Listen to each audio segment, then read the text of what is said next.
What did you figure Janet's place was within that family? She's Janet. She's little Janet. She's the she's the little sister of the brothers, and I mean, just like any other type of family. To us, it's Janet Jackson, but you know, when you to her family, that's little Janet. That's right. That's little Janet. She didn't wield a lot of power. Not at all. Not at all. Do you know Why'd I Get Married came out, like your sister's movie? He's like, huh? Clueless. No idea. Obviously, you wasn't so close. You don't know your sister.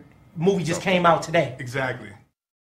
Why tell the story? Because there's a side that I feel that his fans didn't know of him. Certainly, there was fun sides about him. There were sad sides of him. To know both sides of him, right? It's just like, right. Everybody can't experience that, so that's why I think it was a blessing for us to be able to experience both sides. There's always considered a wall of silence from bodyguards and security staff. Do you feel you're breaking that? We're not breaking any rules as for speaking on behalf of Michael Jackson. We feel we have to defend him. Someone has to. Who else is going to do it? Someone has to. Because if they would have done it, it would already been done. You would have seen it.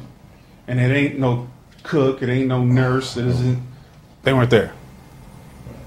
We were. We were. I seen a figure get out of the car. I said, let me walk down here and see who it is. And it was Mr. Jackson.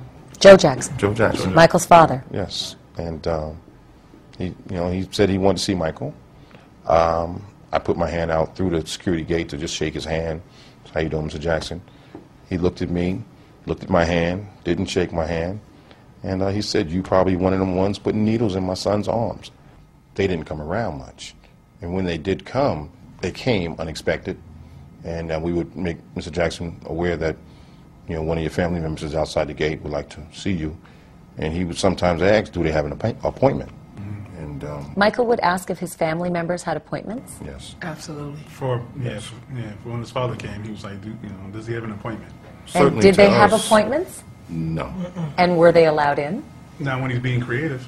Right. Me and Bill is fathers, and Mike doesn't have any, but it's to a point to where, like, I have a son, and I would pose that question, like, if I ever have to make an appointment to see my son, that's right, it's going to be problems. That's like, right. I don't care how big he gets, like, it just, like, that's the questions we were asking. Right. That's why we stayed out of the family situations. Right. How much family interaction was there with the Jackson brothers and his sisters and his parents? His mom came during the holidays, right, the kids' birthdays. But as for them all together as a family, that never took place during our watch. No. Not at all. One day I'm just going to walk into one of these bars and just say, and order me a beer. Yeah. That's what he wanted to do. That's all he wanted to do. He wanted to be, the simplest things that we take for granted is what he wanted to do. Right. Did he ever go into depth about how much that hurt? All the time. He would make comments. Right. Certainly that we didn't realize how good we had it. Right. That we can just go out in public and do what we want. And we're saying to him, you don't know how good you got it. You know, because there were times that he vented. And he vented loudly to us. You know, why don't people just leave me alone? Why don't people? I just wish me and my kids would just be left alone. Be left alone. Yeah. And we felt bad. Yeah. And to hear things like that, going 3 months without being paid, it didn't matter at that time.